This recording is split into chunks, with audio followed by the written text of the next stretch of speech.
ہاں جی، سورہ آل عمران میں اللہ تعالیٰ نے فرمایا زُيِّنَ لِلنَّاسِ حُبُّ الشَّهَوَاتِ مِنَ النِّسَاءِ، مزین کر دی گئی ہیں انسانوں کے لیے پرکشش چیزیں، ان کی محبت شہوات کی پہلے نمبر پر عورتیں، اس کے بعد پھر بیٹے اور سونے اور چاندی کے جواہرات اور اچھی سواریاں، وہ ساری چیزیں بعد میں پہلے نمبر۔ فرائیڈ تو آپ کو اب آگے کہہ رہے ہیں نا کہ سب سے امپورٹنٹ جذبہ جو ہے وہ سیکس ہے، اسلام تو بہت پہلے کہہ رہا ہے۔ میں اکثر کہتا ہوں کہ مجھے اسلام میں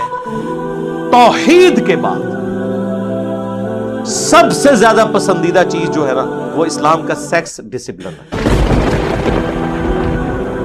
توحید جیسی تو چیز ہی کوئی نہیں ہے نا، دنیا کے ہر جھوٹے خدا سے آپ کو آزاد کر دیتی ہے، کسی کی آپ پرواہ نہیں کرتے، آپ ٹروتھ لور بنتے ہیں، سچائی کے لیے کھڑے ہوتے ہیں، یہ توحید کی برکت ہے۔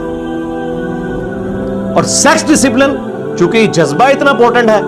تو آپ دیکھ لیں سورہ النور میں آیا کہ مؤمن مردوں سے کہو، پہلے مردوں کو حکم ہوا ہے کہ اپنی نگاہیں نیچی رکھو، پھر کہا گیا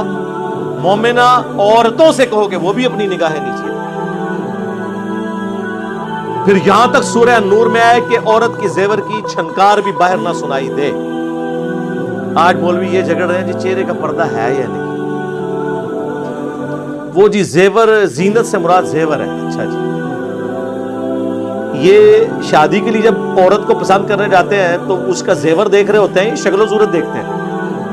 کہانی کرا رہے ہیں آپ کو نہیں پتا۔ پھر بخاری اور مسلم دونوں میں حدیث ہے عورتوں سے میل ملاپ سے بچو۔ کسی نے پوچھا دیور، آپ نے فرمایا دیور تو موت ہے، یعنی دیور اور بھابھی کا بھی پردہ ہے تو باقی تو شاہی کوئی نہیں۔ ایٹ لیسٹ اگر کمبائنڈ فیملی سسٹم ہے تو نگاہوں کا تو ہے کہ جھکا کے بات کی۔ جامعہ ترمذی میں حدیث ہے جہاں دو غیر محرم مرد و عورت ہیں تیسرا شیطان ان کے اندر ہوتا ہے۔ صحیح مسلم میں حدیث ہے کہ نبی علیہ السلام فرماتے ہیں کہ مجھے میرے رب نے حکم دیا ہے اچانک پڑ جانے والی نگاہ کے بارے میں کہ میں فوراً اسے اٹھا لوں۔ وہ جو اکثر آپ کو سننے کو ملتا ہے جی پہلی نگاہ معاف ہے، پہلی نگاہ معاف کا مطلب ہے کہ پہلی دفعہ جب پتہ چل جائے، اگر کسی کو بغیر نگاہ کے بھی پتہ چل گیا کہ غیر محرم عورت سامنے آ گئی ہے، پھر یہ نہیں ہے کہ پہلے ڈالے گا اور پھر ایسے ہٹائے گا یا ایک نگاہ میں گھر تک چھوڑ کے آئے گا جس نے سا روکیا ہوتا ہے، نہ، یہ ایک محاورتاً بات ہے۔ بخاری اور مسلم دونوں میں حدیث ہے میں اپنے بعد تم مردوں کے لیے سب سے بڑی آزمائش عورتیں چھوڑ دیں۔ تو جہاں پہ سیکس ڈسپلن اتنا سخت ہو، المعجم الکبیر طبرانی کے اندر حدیث موجود ہے، سلسلہ احادیث صحیحہ کے اندر شیخ البانی نے نقل کیا کہ نبی صلی اللہ علیہ وآلہ وسلم نے ارشاد فرمایا کہ کسی شخص کا کسی غیر محرم کو ہاتھ لگانا، کسی مرد کا، اس سے بہتر ہے کہ اس کے سر میں لوہے کی کیل ٹھونک دی جائے،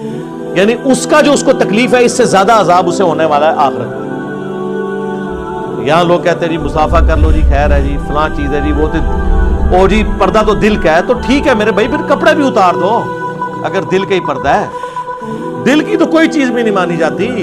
دنیاوی قانون میں بھی آپ کے دل کی بات تو نہیں ہے، فتویٰ تو ظاہر پہ لگتا ہے۔ دل کو آپ اپنے پاس رکھیں، جوڈیشری میں دل کی باتیں نہیں چلتی ہیں، اور جب کیٹاگوریکلی ان چیزوں سے منع کر دیا گیا پھر تو کوئی گنجائش ہی نہیں بنتی کہ کوئی اس طرح کی حرکتیں کرے۔